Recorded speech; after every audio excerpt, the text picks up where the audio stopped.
Okay, so we spent the last 10 chapters talking about various forms of love, of emotion. First awe, and then love, and then compassion, and then different forms of love. We spent 4 chapters about the reciprocal love, of how when we think about what Hashem does for us, that naturally would cause us to reciprocate. And finally, last week we discussed the idea of running and returning, that the love that is like gold, like reddish gold, is the yearning love to escape. Soul wants to escape the body, like the candle like the torch wants to escape the wick. But ultimately, the divine purpose is not in the running, but in the returning. The divine purpose is not in the soul departing from the body, even though perhaps the soul would want to do that, but it's to come down and bring light into this world. And that brings us back to the last 3 chapters. The last 3 chapters is ultimately about divine presence dwelling in this world, ultimately through action. But to get to there, we have to clarify a few Kabbalistic concepts, and that's what we're going to do in the next 3 chapters. So I guess the theme of this week is, what does it mean, Hashrat Hashchina, what we call it in Jewish literature, the dwelling of the divine presence. So God has different names.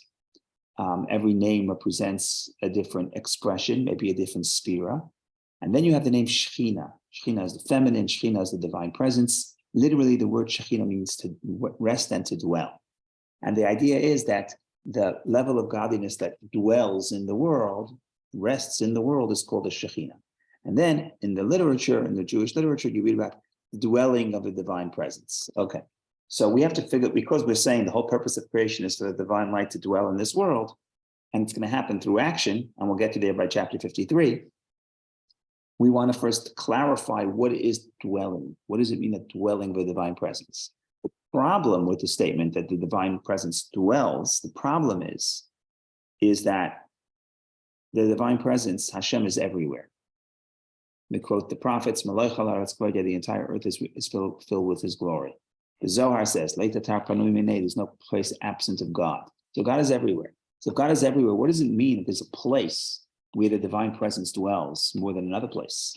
And we're going to start, which is the place that is most mentioned as the place of the divine presence. It's a place that's always in the news. It's the Temple Mountain. When the temple stood, in the temple, especially in the Holy of Holies, the most inner chamber where there was the ark, see, that's where Hashrat Hashchina, that was the dwelling of the divine presence. So we want to figure out, what does that mean? What does it look like? What does it mean that there's a divine presence specifically in a temple, and the mystical ideas behind it, and how that's applicable into our world through action, which that will get us to the end of 53. And it's all coming back to the metaphor that we said in 35. The metaphor was that you have the wick, you have the flame, and you have oil. The person is the wick, the fire, the flame is the light of God, and you need fuel. And the fuel is for something to get burnt up. Fuel has to be consumed. And what is the fuel? So you would think, I have some spiritual fuel, my soul, my understanding of God, my love to God. So the Zohar says, no, the fuel is action. And we discussed that a little bit, and we said because fuel has to be consumed. Consumed means it doesn't exist for itself anymore. It's not independent existence. Whereas my soul and my emotions, my ego is still there. My action, the energy that was invested in performing the mitzvah, that is consumed and that consumption becomes fuel to keep the fire here in this world. So we have to go back to that metaphor. We're going to elaborate upon that metaphor. And the idea here is that we were talking about emotion in the last 10 chapters. We pivot back downward. We were running, now we're returning. I'm talking about bringing the divine presence into this world. And this is also very important for the book of the Beinoni, because the book of the Beinoni, with the intermediate person, we're not going to be a tzaddik. We're not going to transform our soul to love God and going to get to a place where we have no temptation for negativity. We're not going to obliterate our animal soul. So the question is, what do we do? So in the beginning, we talked about managing the battle. And that was the first, the first 24 chapters, managing the battle. But the question here then is, what's the purpose of the battle? And now we're saying, if the purpose of the battle were to become a person who has only positive emotions and only holy emotions, then the Beinoni is wasting his time. But if the purpose of creation is to bring the light onto this world, then it's actually very good to have an animal soul, because the animal soul is just a reservoir of fuel. And if you direct that energy toward action of doing the mitzvah, doing the good deed, you're bringing light, you're bringing the divine light, you're keeping the divine light and you're making it revealed in this world. What does it mean to be revealed in this world? Okay, that's what we have 3 chapters. So that I think is both a summary and of the past chapters and also a preview of the next 3 chapters. So comments, questions, please share. Otherwise, we, I guess, begin to learn the Tanya inside. Oh, I forgot to give a summary of the chapter itself. So the chapter itself is like this. In the meantime, any comments or questions about what we said, please jump in now, because now we have another summary about this specific chapter. So what we're going to do, in short, you have the parable, and only next week is he going to start explaining the parable. But the parable itself, you see what Rabbi Shneur Zalman is trying to do. So we say, let's look at the human soul. This idea that we can derive from Hashem, extrapolate from us, from the human soul, to the divine. The Kabbalah emphasizes this, but it's based on a verse in Job. From my flesh I know God. In the works of the Kabbalah, it's a lot about the physical body. The physical body, the Kabbalah, when you read the Kabbalah, simply talks about the right side, the left side. The 10 sefirot are depicted in the image of a person. From my flesh I know God. But in the Hasidic philosophy, it's not just my flesh, it means my soul also, from my own personal experience. So here's the example. Let's think about the relationship between body and soul, and that will help us give us some insight into the idea of what does it mean, the resting of the divine presence. And Rabbi Shneur Zalman elaborates upon this metaphor. I'm not a doctor, so I don't know if I understand everything that he says, but generally speaking, he's saying as follows. Generally speaking, he says that every part of my body is alive in the same way. My brain is not more alive than my heel. When you talk about the general idea of life, that comes from the essence of the soul, and the essence of the soul is felt and operates throughout the entire body.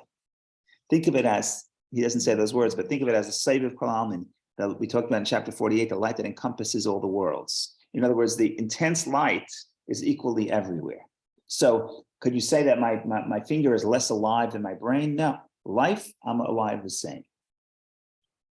Then you want to talk about specific functions. There's also the power of the soul that has specific functions. It could see, it could hear, it could speak, it could think. It's got different functions. Those functions start out in the brain, and then from the brain, it spreads to the rest of the body.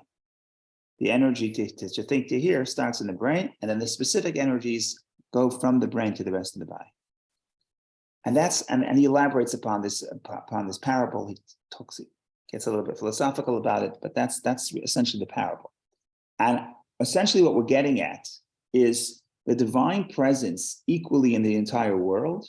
That's like what you're saying, that it's true that God is everywhere, and God is there's no place of absence of God. That's like we say every part of the body is equally alive. God is everywhere. The soul, the life force of your soul is everywhere in your body. The question is, where is it perceived? Where is it felt? Where are the functions? Where's the revelation? And every specific organ of your body has a certain revelation of the soul. The ear could hear, the mouth could speak, the eye could see. That's a specific revelation. But the place where the greatest revelation of everything in your body is in the brain. That's where all the specific energies of the soul originate in and are expressed and are felt. That's why the brain is the one that processes everything that happens in the body. You hear, you see, you think, but it's all happening within the brain. And the metaphor, therefore, would be that the headquarters of the entire world is the temple, Holy of Holies, where the divine presence is, where the Torah is. Okay, we'll get to that exactly, what exactly makes it happen. But the point here is that God is everywhere in the entire world, just like the soul is in the entire body. Nevertheless, Hashrat Hashchina, the dwelling of the divine presence, means where is it felt and where is it revealed? And it's revealed in the brain. And the brain is the Chabad, the first 3 attributes. Chacham Bin Adat is the Chabad of every world. Every world has its Holy of Holies, has its place where the wisdom of God is revealed.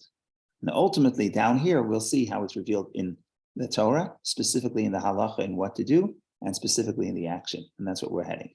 But in this week, we're really thinking about the metaphor in chapter 51. It's really the metaphor of, on one hand, God, the soul is felt everywhere equally. In other words, life, the essence of life is equal in every part of the body. And that's because, and that's a metaphor, well, he doesn't say it here, he's going to say it next week. That's a metaphor to the idea that the divine presence is everywhere. There's no place absence of him. But just because he's here doesn't mean he's felt. Where is he felt? He's felt in the brain. And where's the brain? Well, we'll talk about the brain as the place wherever the divine presence dwells. That's primarily in the temple, but also in every part of the world through our action. But that we're already going to explain and elaborate in chapter 52 and 53. So that's the roadmap for today. Comments, questions, please share so I know if we're communicating, if we're not communicating, if it's resonating, if it's not resonating. But in any case, you don't have to worry if it doesn't resonate from me. We're going to hear the words of Rabbi Shneur Zalman himself, and then it's definitely going to resonate. I hope.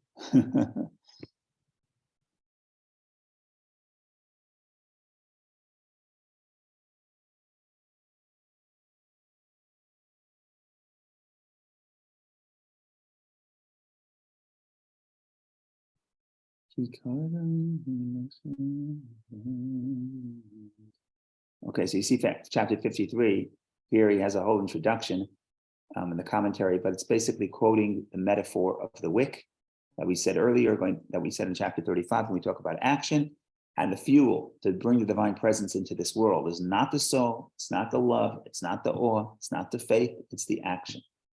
So, and we explained because the action becomes the fuel that's consumed, and fuel has to be consumed, and the energy of the action dissipates and disappears, as opposed to my love to God. Essentially, that's still, I guess it's selfish. A sense of self is still present.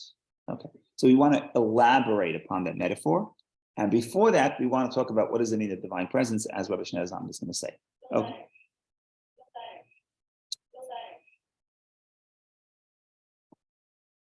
For further explanation of the words of the Yenuka is the child that's quoted in the Zohar that came up with this metaphor, mentioned earlier, it is necessary first to explain so that one may understand a little, meaning we're going to explain a little bit, still much more to say, but he says, Lahavi Kitzat, to understand a little bit, the concept of the Shekhinah dwelling, that it dwelt in the Holy of Holies, because very often it says, the divine presence dwells in the Holy of Holies.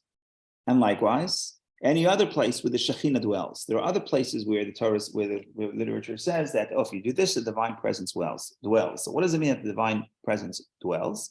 What's the problem? The problem is, what does this concept mean? Surely, this is the basis of the question, unspoken question, the whole world is full of his glory. Quote from Isaiah.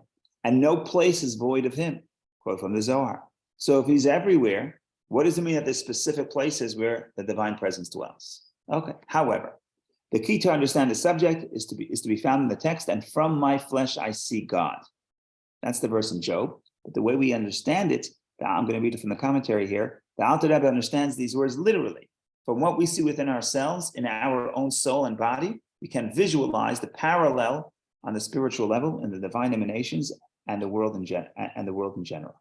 So here we go. By way of analogy, the human soul pervades all 248 organs of the body from head to foot. Nevertheless, the soul's principal abode in a revealed form and dwelling place in an all-encompassing non-revealed form is in one's brain. And from the brain, the soul is diffused throughout all the organs.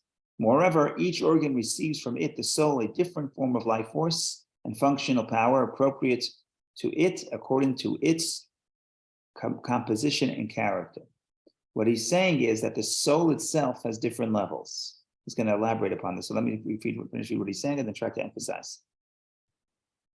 The eye to see, the ear to hear, the mouth to speak, and the feet to walk. As we clearly sense how in the brain, one is conscious of all that occurs within the 248 organs and of everything experienced by them. Because the brain is the nerve center and principal abode and source of the life force of the entire body.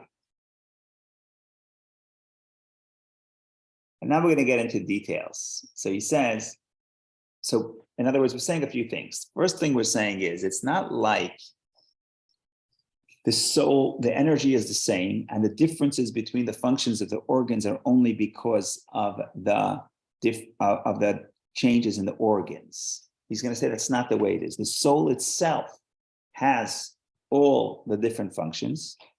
Nevertheless, he says that's not the essence of the soul, because the essence of the soul is pure and undefined. So we have the essence of the soul pure and undefined. That essence of the soul contains various functions, and those functions express themselves in their different body parts. That's essentially what he's going to be saying. In other words, he's negating the concept. You could think about the soul and the body like electricity. He says it's not like electricity, right? The electricity that runs into your kitchen is all the same. So how come the same electricity has different functions? It could keep your food cold in the refrigerator. You can keep your food frozen in the freezer, and it could clean your dishes in the dishwasher.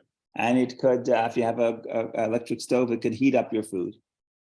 Because the vessel is different. The energy is the same, the vessel is different. We're saying no. We're saying in the soul has all those capacities. That's why within the soul, in the brain, you have all those capacities. And then that energy, that specific energy would go to the different organs, and then you have sort of a match between the specific soul energy and the organ. Together they can perform a function. But the point here is, essentially, he's going to say, but that's not the essence of the soul. The essence of the soul is undefined. That's the core of life, and the core of life is equal everywhere. Okay, so let's read a little bit. Now, the variation in receiving the functional powers and life force by the organs of the body from the soul, each organ receiving from the soul a life force and power in a different form. So this differentiation, the variation, does not derive from the soul's essence and being, that we should say that its being and essence is divided into 248 different parts, which are enclosed in 248 locations according to the design of the various locations of the body's organ. In other words, it's not that the soul itself is divisible into 248. 248 is the way the sages in the Talmud classify the amount of organs. But the point here is there's no 248 parts of the soul. Why? Because according to this, if that would be the case, it would follow that the soul's essence and being is designed in a physical design and a likeness and structure similar to the structure of the body, God forbid. In other words, once you start talking parts, the various parts, it's sort of like physical. The soul itself, rather the entirety, is the soul entirety a single spiritual entity. It's plain, meaning undefined, divested of any physical design, of any type of definition, a physical space measure or limitations. The soul is free of all these dimensions by virtue of its intrinsic being and essence, and is not valid to say concerning the soul's being and essence that in the brain of the head, that it is in the brain of the head more than in the feet, since its being and essence is not subject to the concept of dimension of physical space and limitation. So the first thing he's saying, the soul is undivided. And the soul doesn't have various forms within it. The essence of the soul is pure and undefined. Then he's saying the essence of the soul is in all parts of the body equally. It's not more in the head than in the feet, because it's not specific to any specific place. Rather, so we know the essence of the soul is equally everywhere in the entire body, and it's undefined. However, there are 613 kinds of functional powers and vital forces are included within the soul, within its being and essence, to become actualized and to emerge from this concealment and inclusion within the soul's essence. In other words, the soul's essence is undefined, but then the soul has 613 powers in order to animate 248 organs and 365 blood vessels of the body through the functional powers of the divine soul, becoming enclosed within the animating or vital soul, which also possess the corresponding 248 and 365 powers and vital forces. In other words, we're saying that the various expressions of the soul in the body originate within the soul, but they're not the core of the soul, because the core of the soul, the essence of the soul, is undivided and it's undefined, and therefore it's equally in the entire body. Now, concerning the flow of all 613 kinds of functional powers and vital forces which are drawn from the concealment of the soul to the body to animate it, concerning this flow, the sages said that the principal dwelling place and abode of this flow and revelation of the previously concealed powers and forces is entirely situated in the brains of the head. In other words, you want to talk about the 613 specific energies of the soul, which are not the essence of the soul, but they're specific powers of the soul. They are revealed, they dwell in the brain. Therefore, it is they, the brains, which first receive the power and life force appropriate to them according to their composition and character, namely intellect, which is divided into three intellectual faculties called Chabad, and the faculty of thought, and whatever pertains to the brain. All these receive the life force from the soul before the other parts of the body. And not only this, but also the overall flow of all of the streams of vitality of the other organs is also first included and enclosed in the brains of the head. In other words, first we're saying, first the brain gets the energy that it needs, and then the rest of the body gets its energy. And then he's saying even the energy of the rest of the body first dwells in the brain, and from the brain goes to the rest of the body. And it is there in the brain that the core and source of the said flow exists in a form in which the light and vitality of the entire soul are revealed.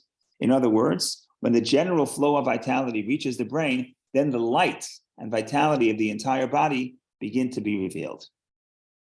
From there, the brain radiates, the brain radiance flows to all the other organs, each of which then receives the functional power and vital force appropriate to it, in accordance with its composition and character. The power of sight is revealed in the eye, the power of hearing in the ear, and so on.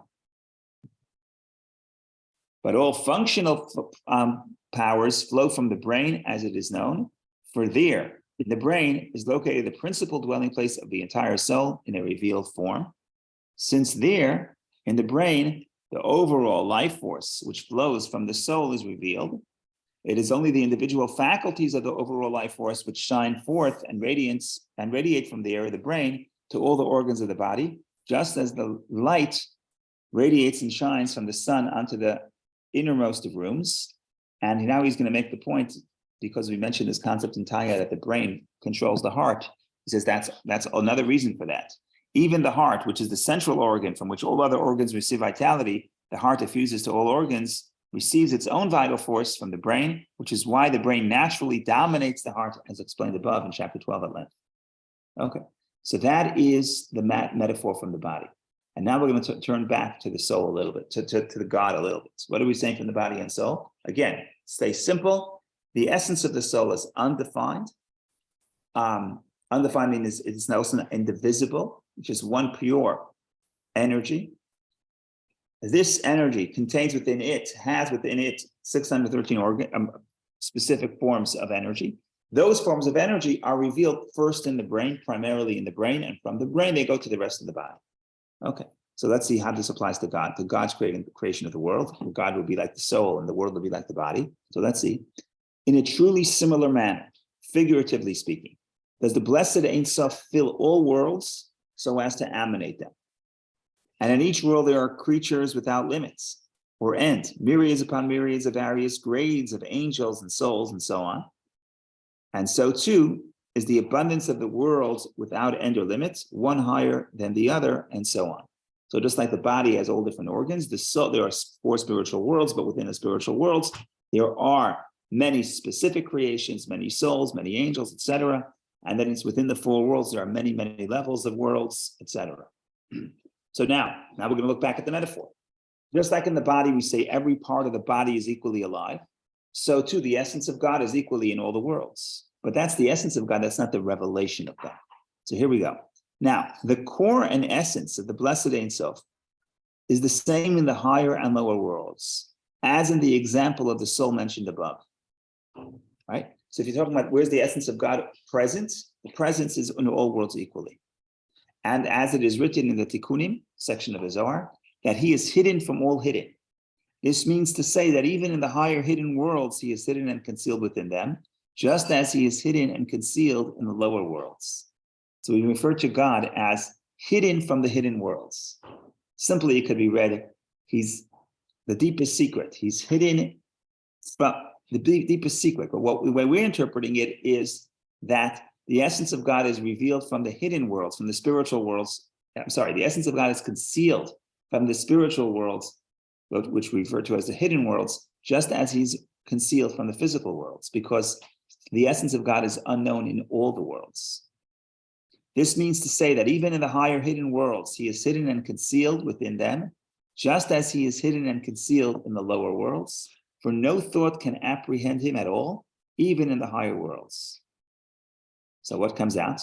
And he is found just as he is found there, so is he found in the very lowest worlds. In other words, you want to talk about the presence of God, the essence of God. The essence of God is accessible, is present in the lower world, just like he's present in the highest world. Another way of saying it, he's concealed in the highest world, just like he's concealed in the lowest world. That's like the essence of the soul, which is equal in the entire body. So what makes the difference between the higher world and the lower world? That's the revelation. So that's what he's getting into now. The difference between the higher and lower worlds is with regard to the flow of vitality, which the blessed Ein Sof causes to flow and illuminates in a manner of revelation out of concealment. You want to talk about revelation? So there's this difference between the higher worlds and the lower worlds, which is one of the reasons why the influence and flow of this vitality is figuratively called light. When you say Or Ein Sof, the light of God, when you say light, you mean revelation. The essence of God, you don't need revelation. The essence of God is everywhere. But you want to talk about where's the infinite light revealed? Light is revelation. And this revelation, in this revelation, there are differences between the worlds, thereby animating the worlds and the creatures therein. For the higher worlds receive the vitality and light in a somewhat more revealed form than do the lower. And all creatures therein in the higher worlds receive the revealed aspect of vitality, albeit each according to his capacity and nature, which is the nature and form of the particular flow with which the blessed Ein Sof imbues and illuminates it. So in other words, within every spiritual world, generally speaking, the spiritual worlds have a greater revelation. But within the spiritual worlds, there are differences between each creation. How much revelation it can appreciate. But the lower worlds and creatures, even the spiritual ones, do not receive the divine life force in quite such a revealed form, as it is received in the higher worlds, but only by means of many garments wherein the blessed Ein Sof invests the vitality and light, which he causes to flow and shine on them in order to animate them. In other words, the lower you're going in the lower worlds, it's basically more concealment on the light, and you're getting more and more concealment, and therefore the light is less and less revealed. Until you get to the lowest world, which is our world, these garments wherein the blessed Ein Sof invests and conceals the light and vitality are so strong and powerful that thereby he created this world, and that is verily corporal and physical. And God creates and animates it by the vitality and light which he draws down and shines forth onto it. This illumination is a light that is clothed, hidden, and concealed within the numerous and powerful garments which hide and conceal the light and vitality, so that no light or vitality whatsoever is visibly revealed, but only corporal and physical things that appear lifeless. In other words, when you look at this world, the light amount of concealment is so great that God can actually create and animate something that seems to have no light at all. Now, forget about spiritual light, no life at all, right? It looks like it's dead. It's inanimate. It looks like it's dead. Nevertheless, within every creation is the divine light. Yet they contain light and vitality, which constantly creates the next thing. He loves something from nothing, so that they shall not revert to nothing and naught as they had been prior to their creation, which is a subject that we speak about in the second section of time. This light comes from the blessed Ein Sof, except that it is clothed in many garments, as it is written in the Eitz Chaim, the Kabbalistic work from the Arizal, that the light and vitality of the physical orb of the earth, which is seen by mortal eyes, is derived from Malchut of Asiya. In other words, the lowest level of the Sfirot gives light to the physical world, to the actual globe.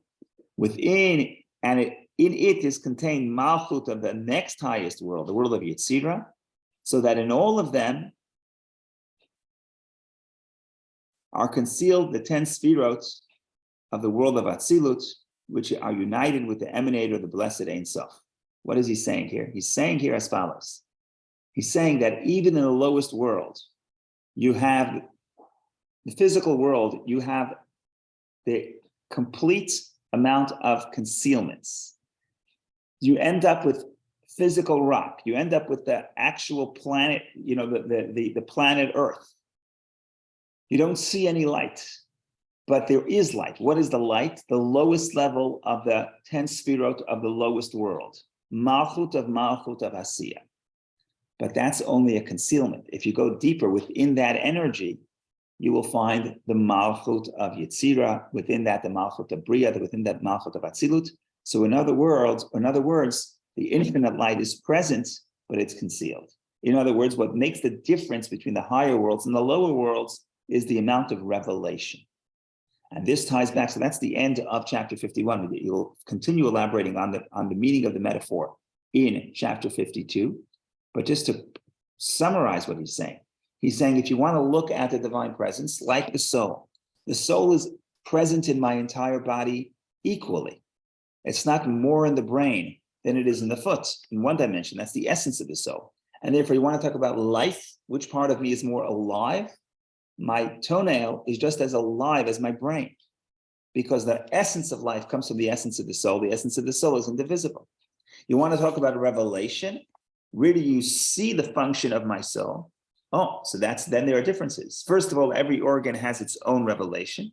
The eye sees, the ear hears, the mouth speaks, the foot walks. And the epicenter of all that energy is in the brain. In the brain, you see those powers come together. So the power of the soul is most revealed in the brain. And from the brain, it spreads to the rest of the body. But that is revelation. That's not the essence. That's revelation. So therefore, we can have it both ways. On one hand, we say that the soul is equally in the entire body. On the other hand, we say the revelation is in the brain. And that is essentially what we're saying about God. On one hand, we say that God's presence, God's essence, is in the entire world. There's no place devoid of God. The entire earth is full of God's glory. On the other hand, we say there's distinct places, such as the Holy of Holies, where the divine presence dwells. Dwells, we're saying it means revealed. You could sense it more than you can sense it in other places.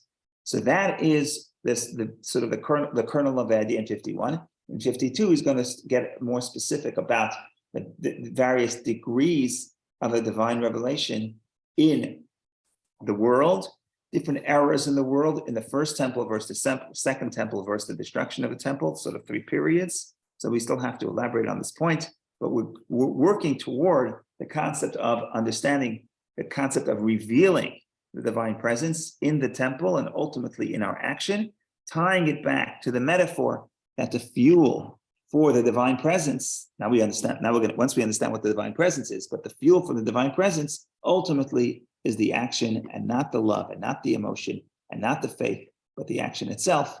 But to get that, we have 2 more weeks, 51, 52, and 53. So I hope you enjoyed. Comments, questions, please share. Vicky, go ahead, please. Thank you. Oh, thank you, Rabbi. It was very enlightening, and I'm looking forward to 2 more chapters. Maybe the questions that I have now will be answered then. But the questions are as follows. The first question is, in our world, the different souls have different capacity for revealing the God's presence, right? So that's by design or the combination of design and an action. That's my first question. The second question is, are there any checks and balances to kind of figure out what kind of mitzvot, other than the direct mitzvot that we perform by doing God's will, like putting on tefillin and stuff like that, how do we know that our actions are influenced by divine revelation, but not by some external forces? Okay, so let's start with the first. So the first, indeed, we need to come full circle, but I'm going to give you a spoiler. Once we get to the end and we talk about the importance of action, so what's actually interesting and beautiful and uniting about this concept is that in action, all Jews are the same. If you would ultimately say that the primary dwelling of the Shekhinah, I'll give you a preview. The primary dwelling of the Shekhinah is in the wisdom of every world. And in this world, it's the wisdom of the Torah, specifically the halacha, what to do, and specifically of actually doing it. Okay. So if you want to talk about the actual mitzvah, the understanding behind the mitzvah, then every person is different. The revelation is different within every person. Just like the emotional makeup of every person is different. The understanding of every person is different. But because by the time we're done, in 2 chapters, by the time we're done, we're going to see that the essence, that the revelation happens through action. So in the action, we're the same. You put a mezuzah on your door, and I put a mezuzah on my door, and Moses puts a mezuzah on his door. It's the same mitzvah. This is the divine will. This is the manifestation of divine will. And in that sense, the Hasidic movement actually unites the Jewish people, because as you know, before the Hasidic movement, there was a great divide between the scholars, which was a very small percentage of the Jewish people, but very extremely knowledgeable. And then you had the masses, and the masses were ignorant of Torah, and they felt, and they were treated as second class, because yes, you may be Jewish, yes, you may try to pray to God when you can, but you're ignorant, you don't understand the Torah, and the Torah is where you connect to God. But when the Baal Shem Tov comes around and ultimately explains that the essence of the divine will is expressed through action, through actually doing the mitzvah, then if you think about the action of the mitzvah, in that sense, we're equal. In that sense, this person, the person next to me doesn't have any more revelation than I have, assuming I'm doing the mitzvah. But the point here is we can all access it in the same way, because the fuel that brings the fire is not the wisdom, it's not the emotion, which that would make differences between people, but it's the action which creates the unity. So, but the short answer is that in some ways, could you appreciate the fire? There's going to be differences who can appreciate the light. The more you study, the more you appreciate the light. That's the balance in Tanya. We just spent 10 chapters talking about it's not enough to do the action, you also have to have the wings, because you want to appreciate what you're doing. Okay? So in some sense, there is differences between people. And the more you learn, the more you refine, the more refined you are, the more you can appreciate the divine light. But the presence of the divine light, which is the purpose of creation, to bring the divine presence into this world, that happens through the action, because the fuel is the action, and we all provide the same fuel. But what about the regular actions that are not direct mitzvot? Ultimately, it's elevated by the mitzvah, as we discussed in chapter 37. When you do it for the sake, and chapter 7, when you do for the sake of the service of God, and you take the energy. So a whole day I'm working, or I'm eating, or I'm taking care of my body, and the culmination of that is that I study Torah or do a mitzvah.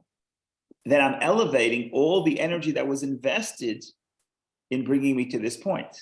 And all that becomes fuel for the divine presence. So the more animal soul I have, the more I'm invested in the physical world, ultimately could actually be, it means I have more fuel. Because more of that can be elevated and used for fuel to do the mitzvah and to bring the light into this world. So the answer is both. In other words, in some sense, there are differences between people, how much I appreciate the mitzvah that I'm doing. But essentially, as we elaborated upon in the few of the chapters, but chapter 38, for example, essentially, if you had a choice to do the mitzvah with no intention or have intention with no mitzvah, with no action, of course, you do the action first. Because the purpose of creation is to bring the divine light into this world. That happens through the fuel, which is action. Everything above that is beautiful, if you can reveal.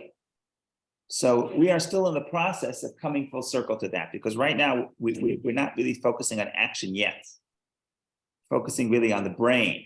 In other words, we're trying to describe what does it mean, Hashrat Hashchina, the dwelling of the divine presence, if Hashem is everywhere. So we're going in baby steps. And we said, first of all, so the first thing we say, Hashem is everywhere. That's like the essence of the soul is in the entire body equally.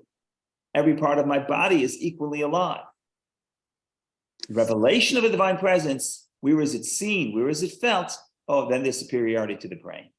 But is thy brain more alive than thy foot? Absolutely not. The essence of the soul is more revealed in one place or the other. Another, put it to you this way. Does the brain understand the essence of the soul more than the foot? It does not. We refer to God in this chapter, stimula de kol stimin, hidden from all the hiddens.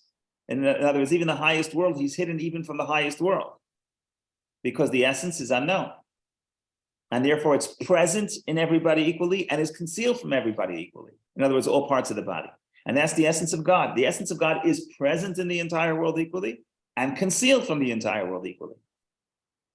You want to talk about the dwelling of the Shekhinah, where is it revealed? Okay, where is it revealed? So let's start the brain.